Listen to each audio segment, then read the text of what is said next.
Hello and welcome to KennyRoy.com. I'm Kenny Roy. This is the Ask Videomail for the week of June 24th, 2013. Welcome to the site to you new members and welcome back to the old members. Don't forget, the Ask Videomail is your chance to get your question in character animation or performance answered in a video just like this one. But I need your question if I'm going to answer it, so please send your questions to webmaster@kennyroy.com. I go through all the questions and I think I answer the ones that will help the most people. There is no such thing as a stupid question, and it is the best way to get the most out of the site. Wow, we are halfway done collabs and really heating up now, giving out shots, and they're coming back and just having an insane time, doing a lecture every single day, a special guest every single week, dailies, rounds, trips. It's insane. It's been so far very, very exciting, and I hope you're following along. I hope you are checking out the webcasts that are on KennyRoy.com every single Friday, normally at 2 p.m. Pacific time. Just go to the homepage of KennyRoy.com and check that out. But if you don't know what collabs is, check out the site collabs.arconics.com, and I think you'll be pretty pleased with what's going on here. You know, I got an email the other day. It said, hey Kenny, I love what you're doing on this site. It's my favorite animation resource. And this person was very excited and they said, I'm getting ready to send in an Ask Videomail question.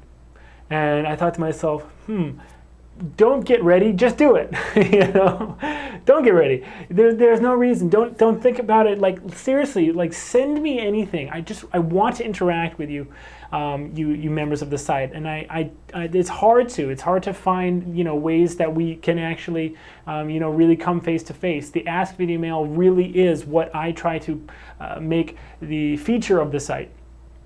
That there is a place where you can come ask a question from a professional, get a video tailored directly to you. There's no other place that's like that. So I'm really trying to you know, put it out there for you. So please don't think, just type it in, send it in, and we'll rock and roll. Okay. To that end, we have a great question today. It's a really good one, and I'm actually really excited because I'm going to share something with you guys that we're doing in collabs, and I think you're going to be stoked about it. So let's jump into the question, and then we'll talk about what that is.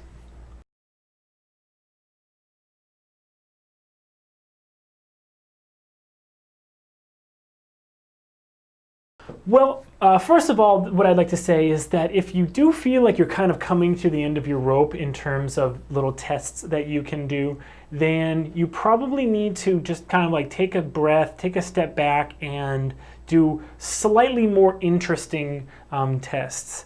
I can't really imagine that you would ever run out, but this person is feeling that they are kind of running out of tests to do.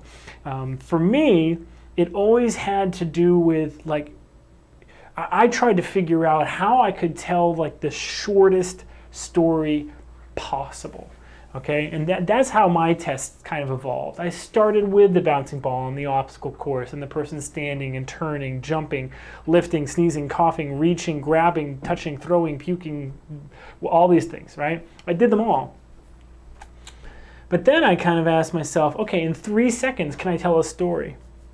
And I don't have any of these things. I sincerely wish I had these things to show you because they're horrible. And maybe if you saw how bad my animation was, you know, not insanely long ago, you'd feel encouraged. No, but really, all kidding aside, I wish I could show them to you so that you could really see what I mean, because a picture is worth 1,000 words. But if you've ever seen those, some of them hilarious, most of them extremely not safe for work and very crude, but those 5-second films on YouTube. Basically what they do is they see if they can tell a story in 5 seconds. And a lot of them are extremely successful and hilarious. A lot of them kind of just suck, but there are some in there that have actually like a story, like an actual character arc. I kind of transitioned into like that mode when I was sort of at the end of my basic training. And I would do things like a test where someone was opening something and it was exactly what they thought it was, and it was nothing like what they thought it was. So those would be 2 different tests, and I'd work on those for like a couple weeks.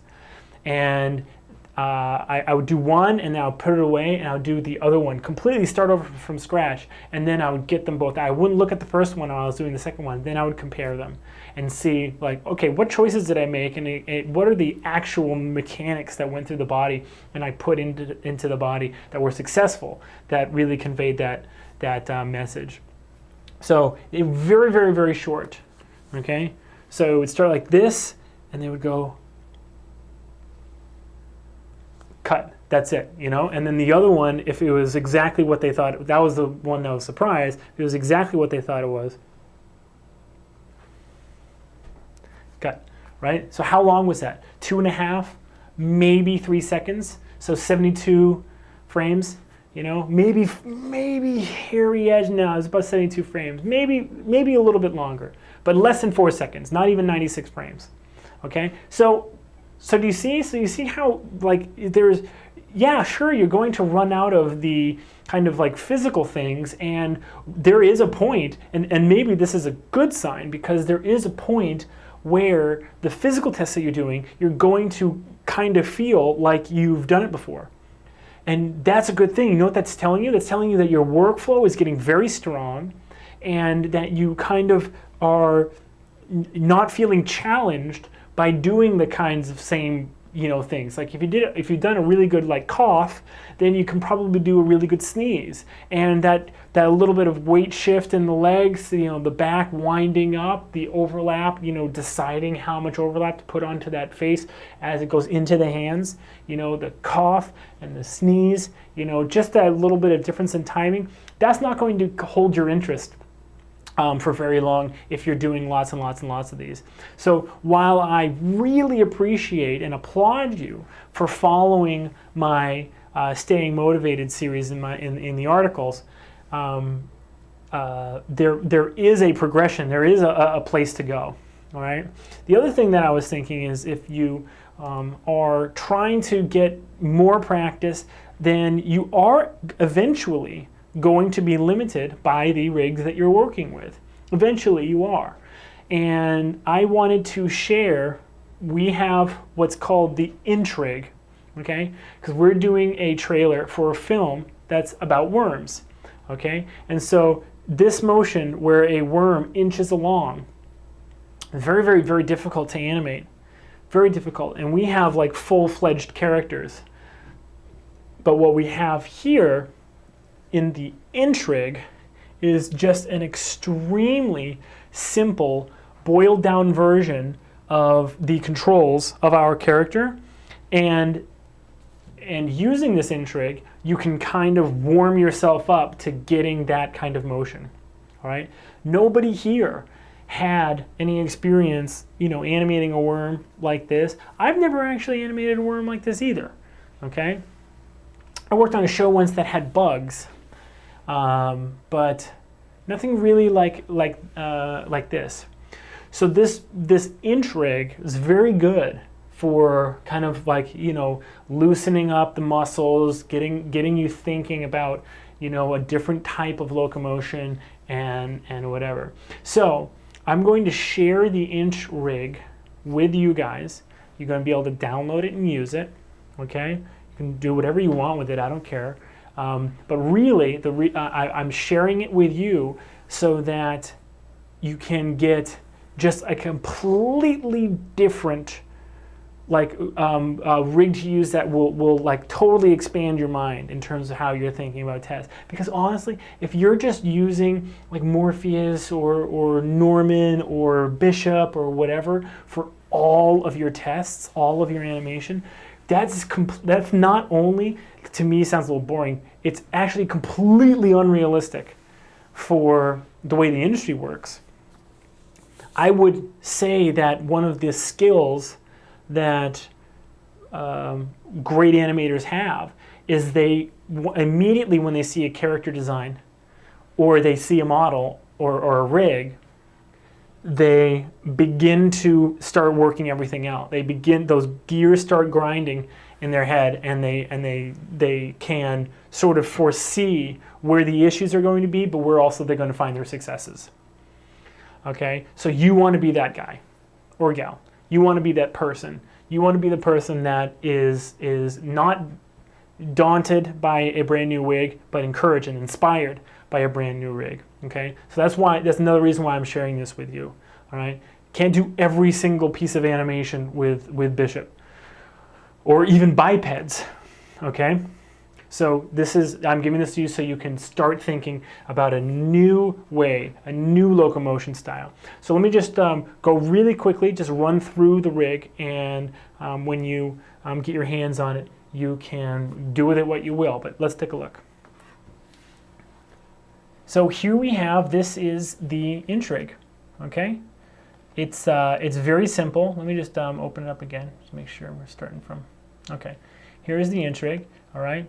You have the front and back, all right? And basically, the way it works is you move the front, and then you have the back catch up, all right? But as you can see, though, if you did that, you basically have no shape change. And this is one of the issues that we're dealing with working with our worm characters, is that there's no shape change, okay? So we've added these shaper controls, and these shaper controls allow you to get that volume in between the two, the front and the back, all right? And this is just another shaper. Rotation works on these basically, just a little bit, so that if you want it to place, that's kind of how it works, all right? And so basically, just a real rough workflow for this is you want to get a little bit of volume, kind of like, start around here, and you really want to feel this push and almost drag the front part with that momentum, and then it basically shoots out, okay, like that.